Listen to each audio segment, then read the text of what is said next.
Muy buenas noches, hermanos, que Dios les bendiga. Aquí, una vez más, llegando hasta sus hogares, quizás algunos en el trabajo, quizás algunos en algunas otras actividades, pero siempre con el ánimo de poder aprender más de Dios. Últimamente, pues, no he estado en pantalla, pero sí detrás de pantalla. No me he perdido ni uno de las enseñanzas que los consiervos han podido dar, que han sido muy edificantes para nuestra vida. Y le hemos dado pues mucho valor a este segmento, ya que sabemos que está edificando al pueblo, con ese sentimiento de aprender, porque no se trata de solo enseñar, sino que nosotros estamos aprendiendo. En el proceso de explicar algo, nosotros estamos entendiendo muchas cosas también que Dios nos está enseñando. Así que vamos a pedirle a Dios de su función, de su entendimiento para que podamos hacer las cosas como Él quiere. Padre bendito, te alabamos y te exaltamos en esta hora, Señor, y te damos gracias, Señor, porque hemos visto, Señor, tus obras en nuestras vidas. Hemos visto, Señor, cómo tú prosperas la obra de tus manos en cada uno de tus hijos, Señor. Gracias, Señor, porque has abierto la oportunidad, Señor, de poder enviar esta palabra, Señor, con esa fidelidad, esa firmeza y sobre todo bajo ese discernimiento espiritual. Ayúdanos, Dios mío, a que en la humildad y en la sencillez de corazón podamos trasladar, Señor, tu voluntad, podemos trasladar el espíritu de la escritura para que pueda darse en cada uno los frutos que necesitamos se den. Gracias, Dios mío, porque hasta aquí nos has ayudado y nos has fortalecido. Bendice y unge a cada uno de tus siervos para que podamos entregar de una buena manera lo que tú tienes para tu pueblo. Gracias, Dios mío, en el nombre de Jesús, Señor. Amén.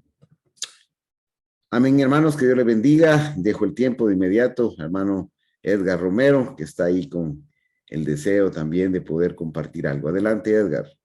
La pregunta de este joven dice de la siguiente forma. Buenas noches, hermanos. Aquí mi pregunta. ¿Qué es el bautismo según la Biblia? Yo antes no tenía conocimiento de la palabra de Dios, pero ahora le pido a Dios que me ayude, me dé entendimiento y conocimiento según San Mateo 28:19. Esta es la pregunta. Gracias. Le dejo, hermano Edgar, con el uso de la palabra. Muchas gracias por la oportunidad. La pregunta es sumamente compleja, importante, porque Dios es espíritu.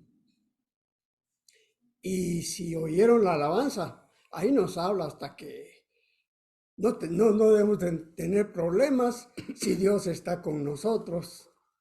Entonces, yo quiero leer una porción aparte de la que se nos da en la pregunta de Mateo 18, en Gálatas capítulo 5, verso 16.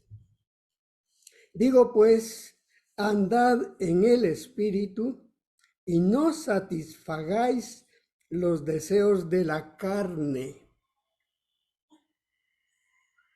porque el deseo de la carne es contra el Espíritu y el del Espíritu es contra la carne. Y estos dos se oponen entre sí para que no hagáis lo que quisierais. Y podríamos seguir, pero la palabra es muy clara y la pregunta es sumamente importante. La inquietud que tiene la persona es normal, es natural. Dice el Señor en su palabra que muchos son los llamados y pocos los escogidos. ¿Llamados a qué? A oír y a hacer la voluntad de Dios. Pero solamente podemos hacer eso, y ahí va el susto para la persona que pregunta. Si morimos y si nacemos de nuevo y entendemos la voluntad de Dios. ¿Y cuál es la voluntad de Dios? Id por todo el mundo, predicad el evangelio a toda criatura. Y aquel que creyere y fuere bautizado será salvo. Es contundente esto, hermanos.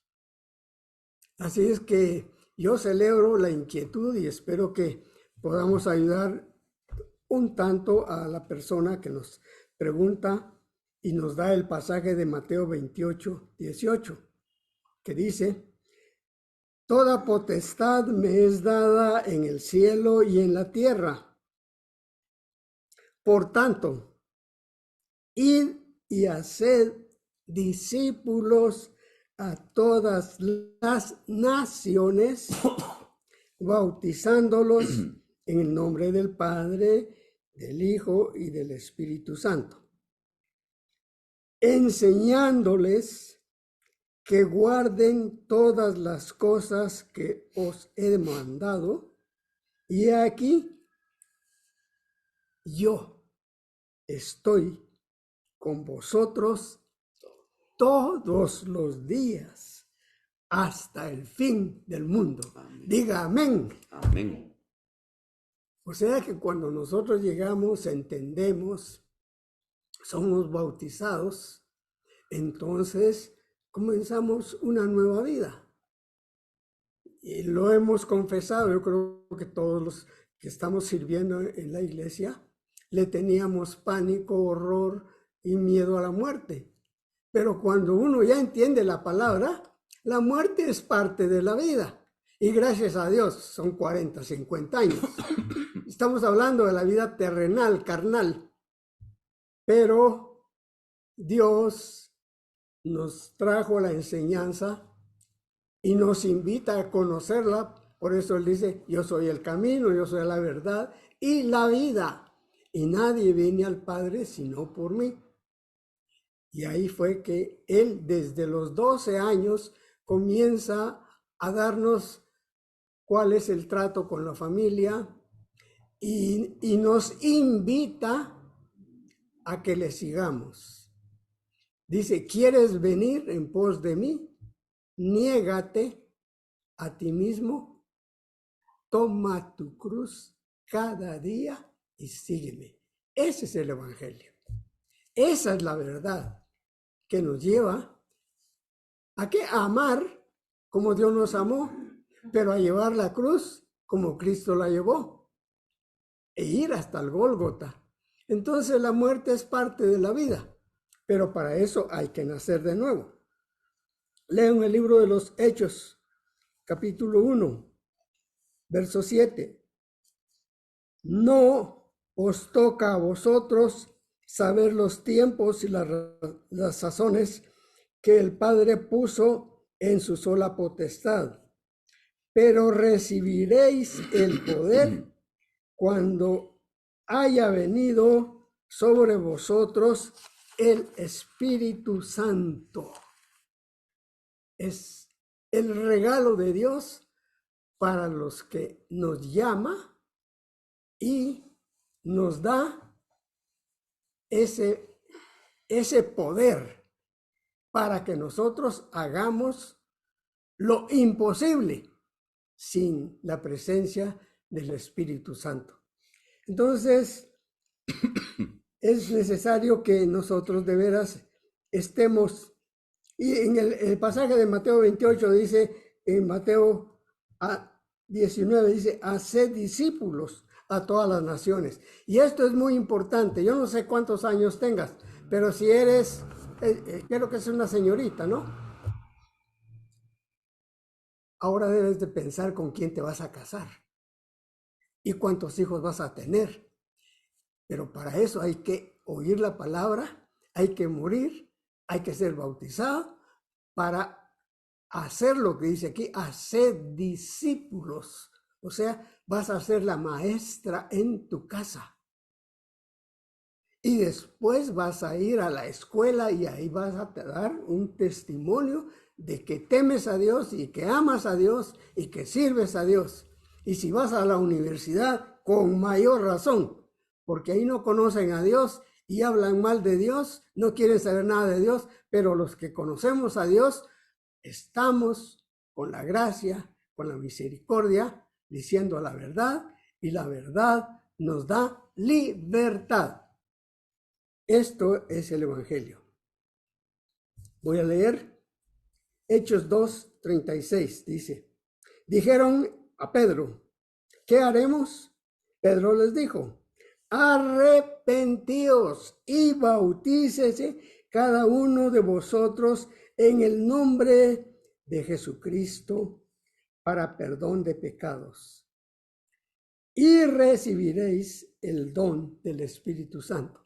O sea, eso es lo maravilloso que sucede con nosotros. Cuando no tenemos a Dios, estamos buscando las glorias y esa es la clave del diablo para que nos sintamos como Dios y Dios nos da cuerda. Pero hay un momento en que se separa y nosotros nos sentimos desgraciados. Y en esa desgracia nos humillamos y le decimos, Dios mío, ayúdame. Señor, te necesito. Perdóname. Y el Señor contesta, aquí estoy. Y nos levanta. Y comenzamos a oír y comenzamos a entender. Y desde luego buscamos cumplir con el requisito de ser bautizados para andar en el Espíritu. Entonces, quiero terminar. Tengo más pasajes, pero en Colosenses 2:12 dice, sepultados con él en el bautismo, en el cual fuisteis también resucitados con él, mediante la fe en el poder de Dios que levantó de los muertos a Cristo Jesús. Y esa es la esperanza que nosotros tenemos. Así es que si hoy se acaba la vida, gloria a Dios, vamos a descansar, vamos a resucitar y nos vamos a ir 100 años. No, eternamente y para siempre. Estamos a la orden para este jovencito, esta señorita, para que llegue a la iglesia, oiga y que pregunte y Dios le va a enseñar el camino, la verdad y la vida. Amén. Con eso me quedo creyendo que algo le hemos dado a esta persona que quiere amar a Dios, servir a Dios, pero tienes que morir. Amén. Amén. Muchas gracias, hermano Edgar, por sus palabras y la recomendación. No sé si alguno de nuestros hermanos pastores quisiera agregar o ampliar algo más acerca de esto, hermano Saúl. No sé si estás pidiendo el tiempo. Sí, solo quería agregar esto. El bautismo, si se le puede llamar así, es la iniciación de la carrera a la vida eterna. Y está simbolizada justamente en eso, en el ser sepultado. Las aguas hacen las veces de la sepultura y el resurgir del agua de una resurrección a una vida nueva, a una vida diferente. En palabras muy, muy condensadas, eso sería el significado del bautismo. En el antiguo tiempo, para ser identificado como pueblo de Dios, tenían que circuncidarse. Una parte que lo ligaba mucho a la carne, al placer, al deleite. En el cristianismo o ya dentro del contexto de la Iglesia de Cristo, el bautismo simboliza una muerte al mundo, a los placeres, a los deleites. Es el primer paso, es lo que significa cuando Cristo dice, ¿quieres tú venir en pos de mí? Niégate a ti mismo, toma tu cruz. Entonces el bautismo es ese primer paso y está simbolizado por una sepultura y una resurrección a una vida nueva. Por eso dice el apóstol Pablo, si pues habéis resucitado con Cristo, poned vuestra mirada en las cosas de arriba. Amén. Amén. Quería agregar esto. Amén. Gloria a Dios. Vamos entonces a realizar la pregunta que va dirigida a nuestro hermano Saúl. Dice así la pregunta entonces, ¿por qué el diablo no recibió la oportunidad de perdón y los hombres sí? Esta sería la pregunta, hermano Saúl. Buenas noches, le dejo el tiempo. Gracias, Carlos. Bueno, la verdad es que es un tiempo demasiado corto para poder explicar una pregunta tan profunda. Quiero ser lo más breve y lo más conciso sin quitarle el enfoque fundamental. Yo estoy seguro de que desde el momento que el diablo pecó, Dios en su naturaleza divina ya lo había perdonado. El problema es que Satanás nunca se arrepintió. En él no existe, no pudo existir ese acto de arrepentimiento. La Biblia dice que Dios es perdonador, que Dios es misericordia, que Dios es lento para la ira y grande en misericordia. Y esa es la naturaleza divina. Cuando al Señor Jesucristo le dicen, Maestro bueno, y el Señor dice, ¿por qué me llamas bueno? Bueno solo es uno, Dios. En esencia, Dios es misericordia, Dios es amor, así describe la Biblia. Entonces, el diablo está en el infierno y va a ir a parar al infierno eternamente porque él así lo quiso. Hay determinadas en su naturaleza, perversa y maligna, en él no existe actitudes como estas. Por ejemplo, quiero que busquemos el pasaje que está en el libro de Hechos, capítulo 3.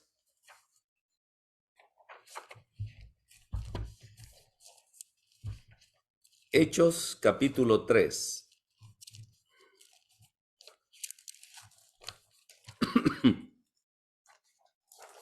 Y busquemos el versículo 19.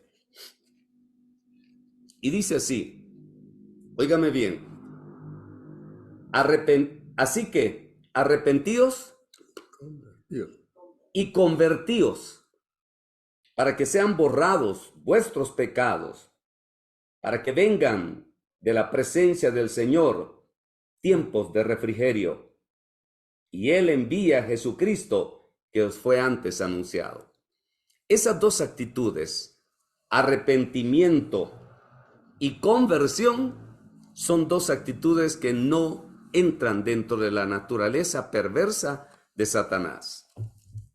Hay un pasaje en el libro de Isaías, capítulo 14, que describe la naturaleza de Satanás, aunque aquí está hablando del rey de Babilonia, pero lo describe simbólicamente de esta manera, y dice en el versículo 12, ¿cómo caíste del cielo? El verso 11, descendió al Seol tu soberbia, y el sonido de tus arpas, gusanos serán tu cama y gusanos te cubrirán. ¿Cómo caíste del cielo, oh lucero, hijo de la mañana? Cortado fuiste por tierra, tú que debilitabas a las naciones. Tú que decías en tu corazón, oiga la altivez y la soberbia y la prepotencia de Satanás. Subiré al cielo, en lo alto, junto a las estrellas de Dios. Levantaré mi trono y en el monte del testimonio me sentaré a los lados del norte. Él lo daba por sentado. Sobre las alturas de las nubes subiré y seré semejante al Altísimo. Esto el diablo nunca lo perdió. En él entró un endurecimiento tan grande que no hay cabida dentro del pensamiento de Satanás el más mínimo sentimiento de arrepentimiento y mucho menos una conversión. Por eso pensar en un Satanás convertido, bueno, pues eso suena imposible. Y mucho menos pensar en un Satanás pues que está haciendo lo bueno. Cuando Jesucristo aparece en la tierra, el Señor Jesucristo fue sometido a un proceso de tentación. Y el que lo hace es Satanás mismo. Y él llega y le hace, vámonos ahí al libro de Mateo, le hace la tentación el mismo Satanás. Y lo hace de la siguiente manera. Quiero ver en versículo 4. Él respondió y dijo, verso 3. Vino a él el tentador y le dijo, si eres hijo de Dios, di que estas piedras se conviertan en pan. Él respondió, Jesús, y dijo, escrito está, no solo de pan vivirá el hombre, sino de toda palabra que sale de la boca de Dios. Aquí yo le quiero poner como un nombre a esta respuesta de Cristo, le llamaría dependencia divina. No solo de pan vive el hombre, sino de toda palabra que sale de la boca de Dios. Si el diablo algo no puede, es depender de Dios porque es su enemigo. El diablo se ha declarado enemigo y adversario, por eso él se llama Satanás, el adversario de Dios. Este versículo, la respuesta que el Señor Jesucristo le da, desnuda una naturaleza del diablo. Él es independiente y quiere ser independiente y en su soberbia va a morir siendo independiente. Pero Dios, a todos aquellos que se acercan a Él, deben de reconocer su poder y depender de Él. Segunda tentación. Entonces el diablo le llevó a la santa ciudad y le puso sobre el pináculo del templo y le dijo, si eres el Hijo de Dios, échate abajo, porque escrito está, a sus ángeles mandará acerca de ti y en sus manos te sostendrá para que no tropieces con tu pie en piedra. Y viene la respuesta del Señor y le dice, escrito está, no tentarás al Señor tu Dios. Segundo título que yo le pondría a este versículo es reverencia o respeto a Dios. Satanás es un ser abusivo, eminentemente abusivo e irrespetuoso. Y él quiso que Cristo le adorara, él quiso que Cristo se postrara, él quiso que Cristo lo reconociera como Señor. El diablo, si algo no puede aceptar, es reconocer la gloria de Dios. Es irreverente, es soberbio. En el libro de Apocalipsis, capítulo 16, verso 9, cuando el fuego de Dios cae, dice que los hombres que son poseídos por los demonios y por Satanás, dice que maldecirán el nombre de Dios, blasfemarán contra el nombre de Dios. Y aún a pesar de todo aquello, no se someterán a Dios. Ese es el espíritu diabólico. La oportunidad, no quiero especular, pero conociendo la naturaleza divina, quizás pudo haber tenido la oportunidad de un arrepentimiento. El problema es que él no quiso aceptarlo, ni él quiso tomar ese papel. Es tan soberbio que él cree que merece el trono de Dios. Él cree que merece estar en donde está Dios. Y eso nadie lo va a cambiar. Entonces, eso le hace a él ser irreverente, blasfemo, soberbio, prepotente, abusivo. Y en esta respuesta que el Señor Jesús le da, le está dando la pauta. Escrito está, no tentarás al Señor tu Dios. Él es grande, Él es soberano. ¿Y tú quién eres? Y por último, otra vez le llevó, el versículo 8, a un monte muy alto y le mostró todos los reinos del mundo y la gloria de ellos y le dijo, todo esto te daré si postrado me adorares.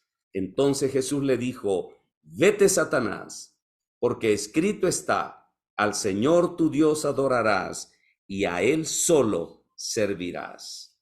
Le voy a poner como una expresión, sometimiento absoluto a la soberanía de Dios. Ahora yo quiero que entiendas esto. Aquí estamos hablando de Satanás. Pero ahora yo quiero hablar de la naturaleza del hombre influido por el diablo. Los hombres que van a ir a parar al infierno, van a ir a parar no porque Dios no los haya querido perdonar, es porque ellos no han aceptado el don divino y la oportunidad de la salvación.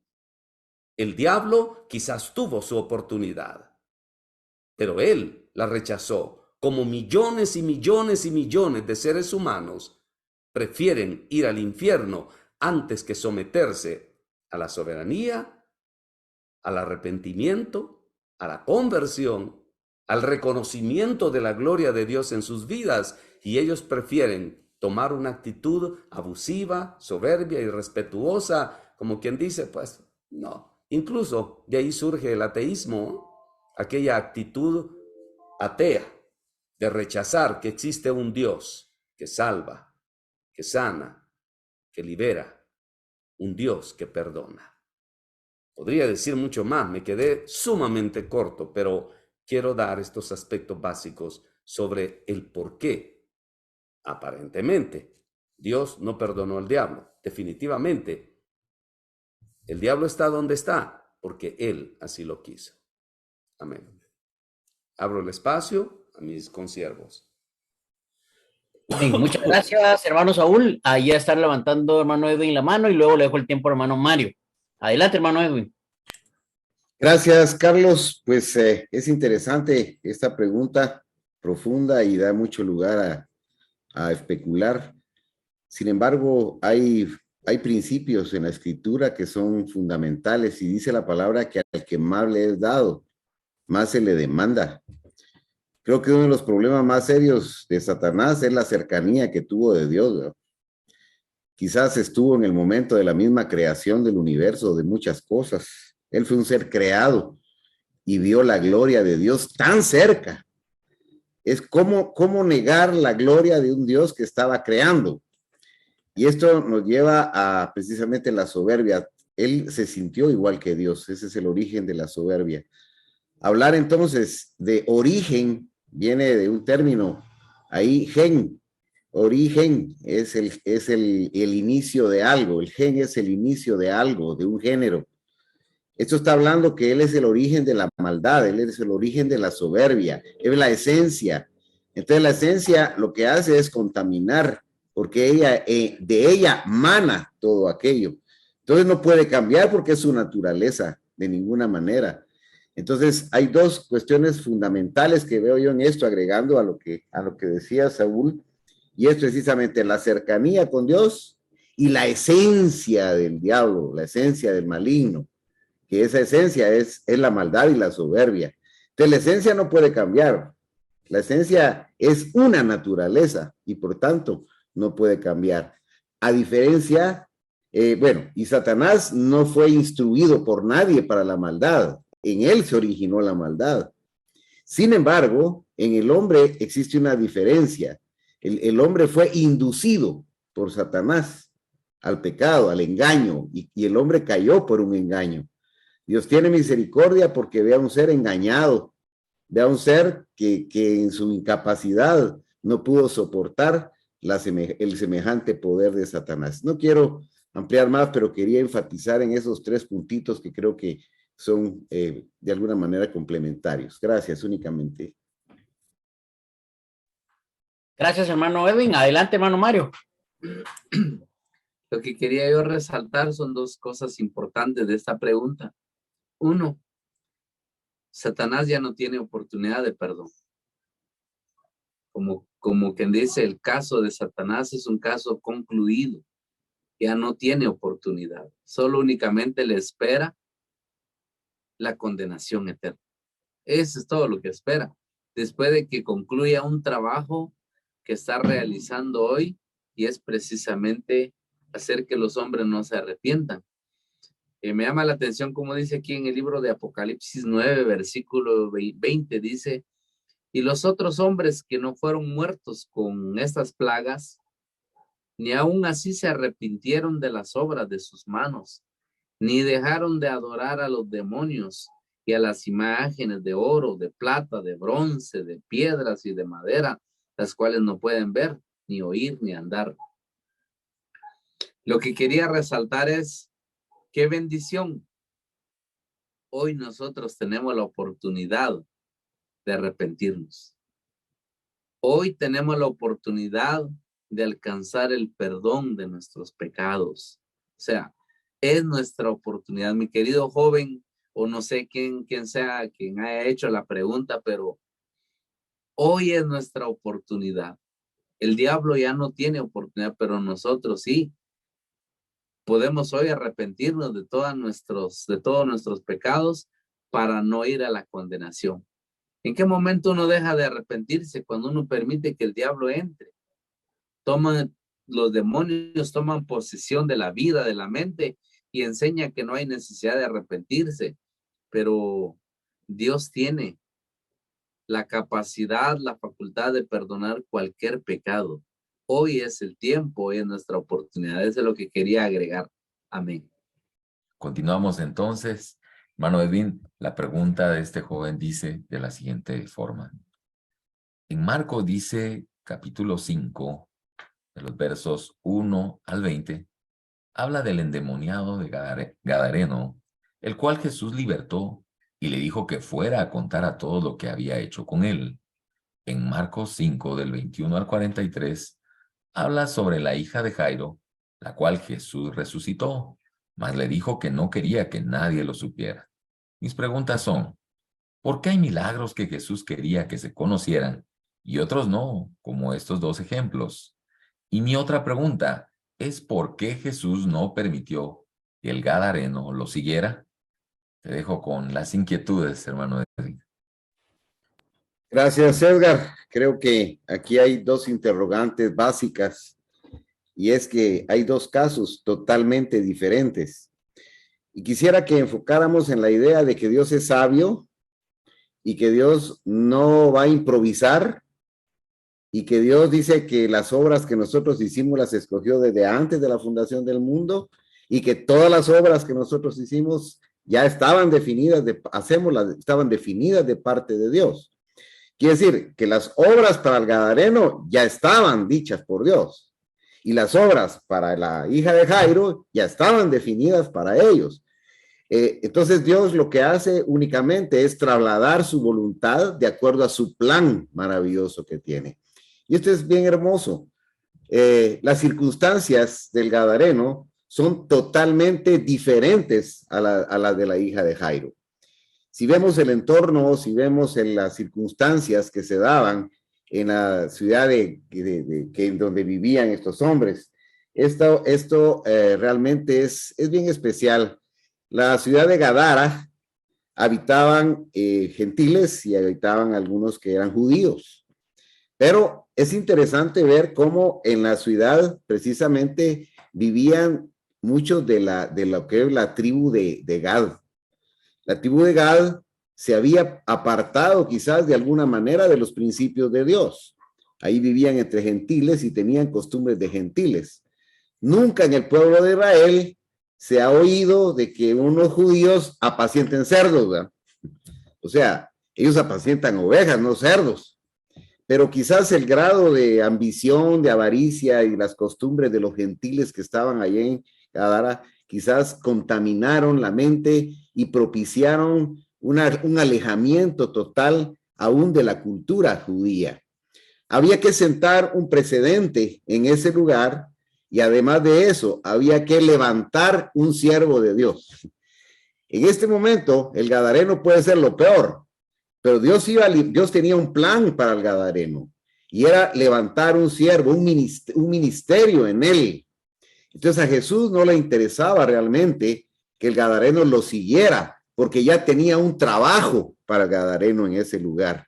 Y esto es muy hermoso, hermanos, porque nosotros no podemos ver tal vez con la visión de Dios y entonces queremos como pensar de alguna manera, ¿y por qué Dios actúa así acá y actúa de otra manera?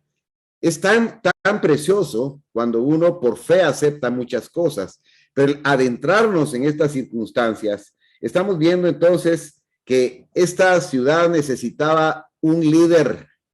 Bueno, todos conocían al gadareno, dice que era un hombre, ustedes pueden leer ahí en el capítulo de Marcos, capítulo 5, versículo 1, este hombre dice que no lo podían detener ni cadenas, no lo podía detener nadie, era un monstruo de verdad, y era conocido por todo el pueblo, de manera de que, ¿quién no conocía al gadareno? De hecho, se habla de 2 endemoniados, en Mateo habla de 2 endemoniados, Marcos habla de solo un endemoniado, tal vez por la trascendencia y del ministerio que iba a tener el gadareno. Cuando viene Dios y entonces, de alguna forma, provoca esa transformación en este hombre a través de la presencia de Jesucristo, sería muy largo explicar todo el proceso que hay, pero el gadareno fue libre. El gadareno recibió realmente la administración de Jesús. Cuando él está viendo el milagro de su vida, entonces surge un sentimiento dentro de él. El gadareno tiene gratitud. Aquí en Marcos capítulo 5, versículo 16, y contaron que lo que habían visto, cómo le había acontecido, que había tenido el demonio, y de lo de los cerdos, ustedes pueden leer todo el contexto de esto, y comenzaron a rogarle que fuera en sus contornos. Al entrar él en la barca, el que había estado endemoniado, o sea, el gadareno famoso, le rogaba que le dejase estar con él. Señor, llévame, yo quiero ir contigo. Un momento, le dijo Dios, yo tengo para ti algo especial. Yo tengo para ti un ministerio acá. Tienes que dar a estos judíos de la tribu de Gad. Tengo que dar, no le explicó, por supuesto, estoy parafraseando esta idea. Mas Jesús no lo permitió. Momento, le dijo. Sino que le dijo, vete a tu casa. ¿A dónde? A los tuyos. ¿Quién eran los tuyos? Todos los que estaban allí en Gadara. Y cuéntales cuán grandes cosas el Señor ha hecho contigo, como quien dice, anda a predicarles con un ejemplo vivo, y cómo ha tenido misericordia de ti. Siendo lo que eres, Dios te levanta y te manda a predicar. Es lo que me sucedió a mi vida. Quizás lo peor de este mundo, pero Dios nos envía, y quizás muchos de los que hemos sido enviados a su obra no fuimos lo mejor, quizás poseídos de demonios, poseídos, qué sé yo, y Dios nos hace libres. ¿Y saben qué pasa con el gadareno? Versículo 20, y se fue y comenzó a hacer su ministerio, miren, a predicar. Dice, a publicar en Decápolis. Decápolis ya no es solo Gadara. Decápolis está hablando de 10 ciudades. Este hombre era tan famoso, conocido en esas 10 ciudades cerca del mar de Galilea. Y empezó a predicar con su vida, y todos decían, y este gadareno, y él tuvo un ministerio tan especial que realmente lo deja a uno sorprendido. De la nada Dios lo levanta. Ese es el plan maravilloso de Dios. Tenemos entonces que dice, cuán grandes cosas ha hecho Jesús con él, y todos, que dice, se maravillaban.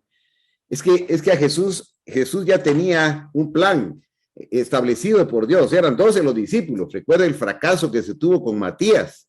Los discípulos dispusieron poner un discípulo más, que Dios no estuvo de acuerdo en ello, y quizás ahí lo nombraron y qué sé yo, pero Dios tenía para un ministerio especial al apóstol Pablo. Entonces no funcionó la idea del hombre, funciona la idea de Dios. Él tiene control sobre todas las cosas. Esto justifica de alguna manera o de todas maneras que Dios siempre tiene razón, y Dios tiene un propósito para la vida tuya, quizás joven.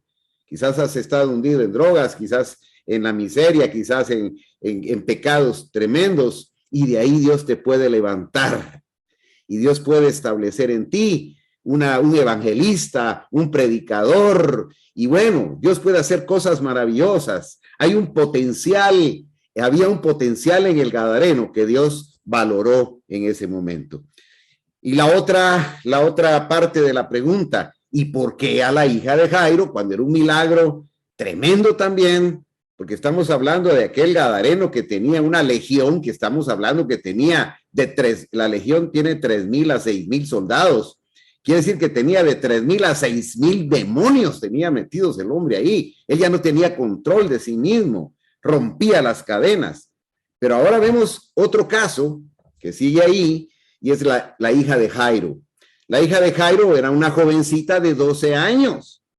Entonces, esta jovencita de 12 años, y siendo mujer en el ministerio, no estaba contemplado que ella fuera y siguiera a Jesús, y que no, le dice, mira, la gente se va a dar cuenta de todos modos, dijo Jesús. Y es muy hermoso esto, porque es el plan para ella. Acá vemos más adelante, capítulo 5, acá versículo 41, dice, y tomando la mano de la niña, le dijo, Talita Cumi, que traducido es, niña, a ti te digo, levántate. La estaba levantando de la muerte. Era algo maravilloso. Pero Jesús quería que ella diera testimonio en su casa y en una ciudad más pequeña quizás, sin necesidad de ir a predicar, había una prédica diferente, había un objetivo diferente de parte de Dios. Y luego la niña se levantó y andaba, pues tenía 12 años y se espantaron grandemente. Pero él les mandó mucho que nadie lo supiere. Este milagro es para ustedes. Dios ha hecho muchos milagros para nosotros.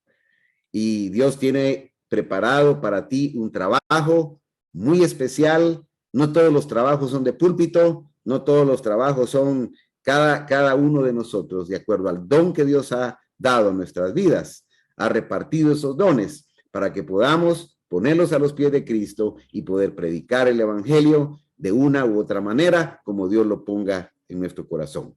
Que Dios les bendiga y bueno, yo creo que hay, quizás mis consiervos tengan algo más que agregar a esto. Gracias.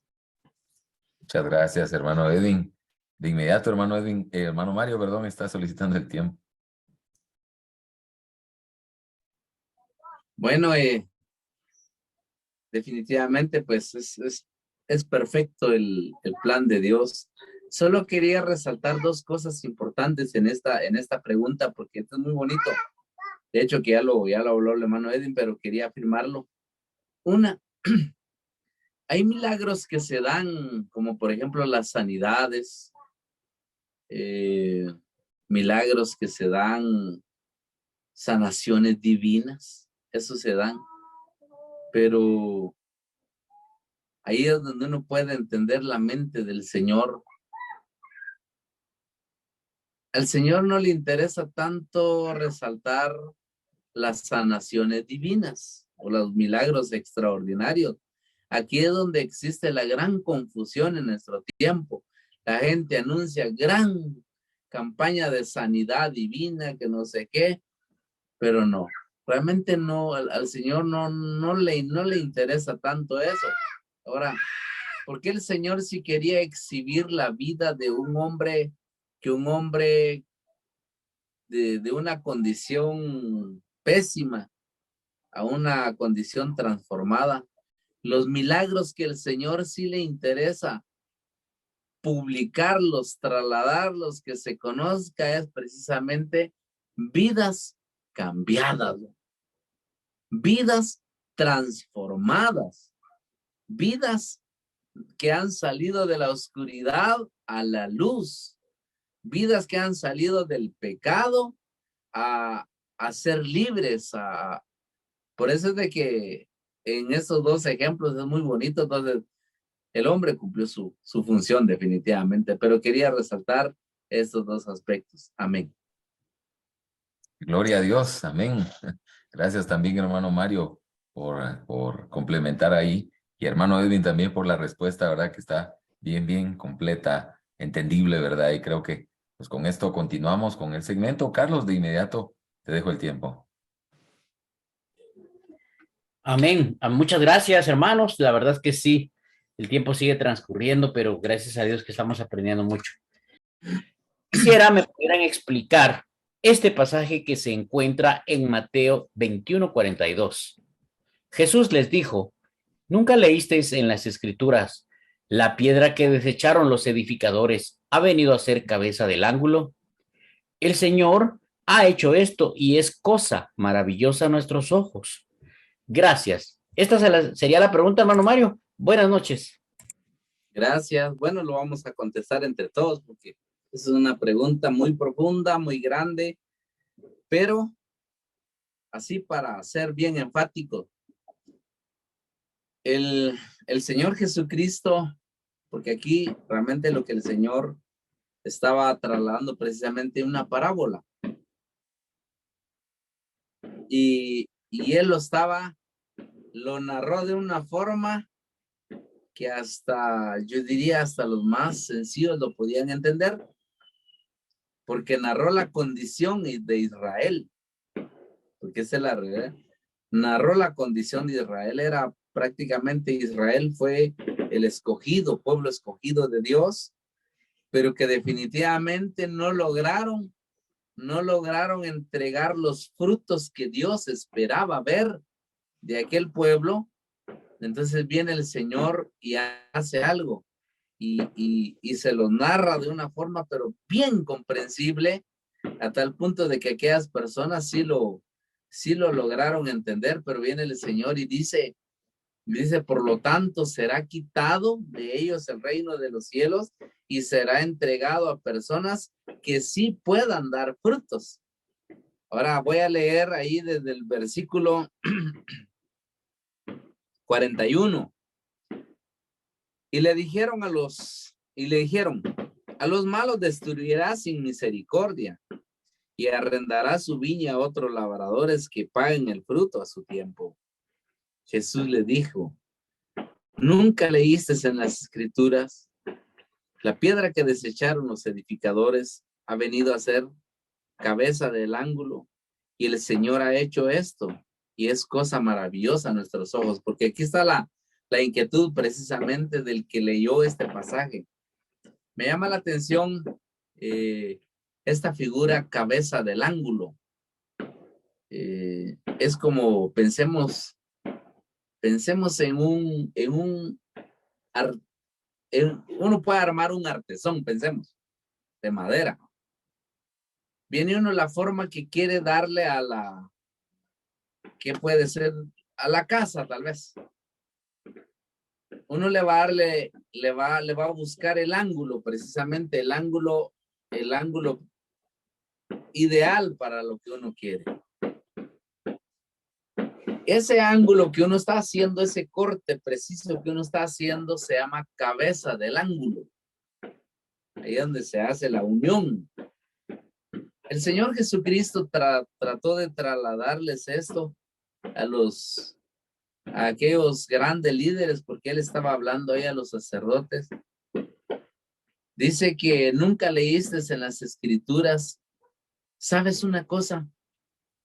Que desde el Génesis hasta el libro de Malaquías se viene hablando precisamente de nuestro Señor Jesucristo. Se viene hablando. Cada uno de los libros del Antiguo Testamento sí viene hablando de nuestro Señor Jesucristo. Entonces, ¿qué es lo que sucedió ahí cuando estaba nuestro Señor Jesucristo ahí presente? Aquellos hombres no lograron darse cuenta que el que estaba ahí, ni más ni menos, que era el que estaba uniendo la dispensación antigua con la dispensación nueva. Ese ángulo tan perfecto, ¿qué fue lo que pasó con aquellos grandes hombres letrados? Nunca lograron comprender quién estaba ahí. Entonces, ¿qué fue lo que pasó? Desecharon. El Señor utiliza esta figura, desecharon, porque regularmente los que construyen, ahora pues nosotros sabemos poder construir una casa, un edificio, pues hay que hacer un cimiento de arena, piedrín, hierro y todo eso, que hay que hacer un cimiento de él. Pero antiguamente los cimientos no se hacían de esa manera, sino que se hacían de piedras. Los cimientos se hacían de puras piedras. Y cuando se formaba la escuadra de una casa, de un edificio, es interesante, escogían las mejores piedras para darle el ángulo, porque podía soportar aquí el peso aquí y el peso acá. Ahora, aquellos hombres nunca se dieron cuenta, por eso de aquí surge la palabra que el Señor dice, la piedra que desecharon los edificadores. ¿Quiénes eran los edificadores? Pues aquellos grandes hombres, los grandes líderes, los grandes hombres que leían la ley al pueblo, a ellos estaba refiriéndose. Dice, la piedra que desecharon los edificadores ha venido a ser cabeza del ángulo. El Señor ha hecho esto y es cosa maravillosa a nuestros ojos. Ahora, Lo amplía precisamente el apóstol Pedro de una forma bien comprensible en el libro de Hechos capítulo 4. Hechos capítulo 4, y dice aquí en el versículo 10, dice: sea notorio a todos vosotros y a todo el pueblo de Israel, que en el nombre de Jesucristo de Nazaret, a quien vosotros crucificasteis y a quien Dios resucitó de los muertos, por él este hombre está en vuestra presencia sano. Este Jesús es la piedra reprobada por vosotros los edificadores, la cual ha venido a ser cabeza del ángulo.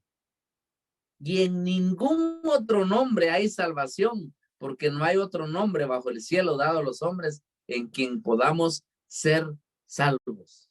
Por eso se le llama la cabeza del ángulo, porque es lo que, el Cristo Jesús fue el que unió la dispensación nueva con la antigua de una forma tan perfecto. Por eso se le llama cabeza del ángulo.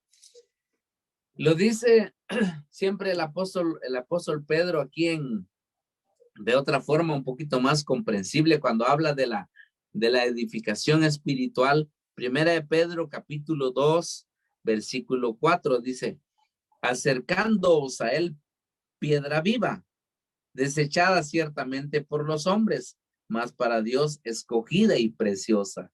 Así es, Cristo Jesús hoy en día está siendo desechado, ha sido desechado, está siendo desechado y será desechado. Y dice: vosotros también como piedras vivas sed edificados como casa espiritual y sacerdocio santo para ofrecer sacrificios espirituales aceptables a Dios por medio de Jesucristo. Por lo cual también contiene la escritura: he aquí pongo en Sión la principal piedra del ángulo, escogida y preciosa. Y el que creyere en él no será avergonzado, dice. Para vosotros, pues, los que creéis, él es precioso. O sea, para los que logramos entender, los que logramos comprender lo perfecto, dice, para vosotros pues, los que creéis, él es precioso. Pero para los que no creen, la piedra que los edificadores desecharon ha venido a ser la cabeza del ángulo y piedra de tropiezo y roca que hace caer, porque tropiezan en la palabra siendo desobedientes, a lo cual también fueron destinados, dice el apóstol Pedro. Yo creo que esto es bien comprensible, bien entendible, porque la pregunta es, dice, bueno, ahí está bien claro lo que expliqué en esta noche. Cristo Jesús fue el que vino a unir, por eso se le llama la piedra del ángulo, vino a unir el Antiguo Testamento con lo Nuevo, por eso se le llama cabeza del ángulo, esa unión perfecta. Entonces, esa sería la explicación para esta pregunta en esta noche. Amén. Gracias, hermano Carlos. Bueno, hermanos, jóvenes y no jóvenes, esa ha sido una oportunidad tan linda de poder de nuevo tocar estos temas, aspectos, detalles, algunos profundos, otros más profundos y otros menos profundos, pero en cada uno de ellos siempre extraemos una enseñanza tan importante para nuestra vida. La Biblia tiene esa peculiaridad. Puede ser tan profunda que no se toca a fondo, pero a la vez es tan al alcance que hasta un niño puede llegar y tocar sus aguas. Creo que esta noche hemos nadado y hemos llegado a profundidades pues bastante profundas y sin embargo no atisbamos el fondo. Que Dios nos dé mucha sabiduría, que Dios derrame sobre su iglesia esa bendición de amar este tesoro inmensurable que tenemos en nuestras manos. Amémosla, estudiémosla, grabémosla en nuestra mente y en nuestro corazón, porque ella es la lámpara a nuestros pies, lumbrera a nuestro camino. es lo que limpia el corazón del hombre, es lo que nos revela la profundidad y las cosas bien superficiales de la voluntad de Dios. Así que a Dios sea la gloria. Vamos a orar para despedir este momento tan especial. Padre Santo, te damos gracias, Señor, una vez más, porque tú has estado con nosotros en esta noche. Hemos sentido tu dirección, hemos sentido tu guianza, Señor. Y cómo te suplicamos que tu palabra haya encontrado lugar en el corazón de los que están conectados. ¿De qué sirve, Señor, hablar de cosas profundas si las olvidamos y no le vemos la parte práctica? Te ruego, Señor, que con tu Santo Espíritu nos des la capacidad de no solo retenerla, sino sobre todas las cosas, vivirla, y que produzca, Señor, en nuestro corazón esos frutos que tú deseas que tu pueblo, que tus hijos, que tu iglesia, Señor, tenga. En medio de un mundo tan confuso, en medio de un mundo de tanta doctrina, Señor, diferentes y que perturban la mente y el corazón de muchos creyentes, gracias por darnos la oportunidad de acercarnos a tu verdad. Te ruego, Señor, que nos sigas ayudando, que sigas iluminando nuestro corazón. Bendice a tu pueblo, Señor. Bendice cada hogar y bendice la obra de sus manos. En el nombre santo y bendito de Cristo Jesús. Amén. Amén. Y amén. Bendiciones para todos. Que Dios les bendiga. Amén.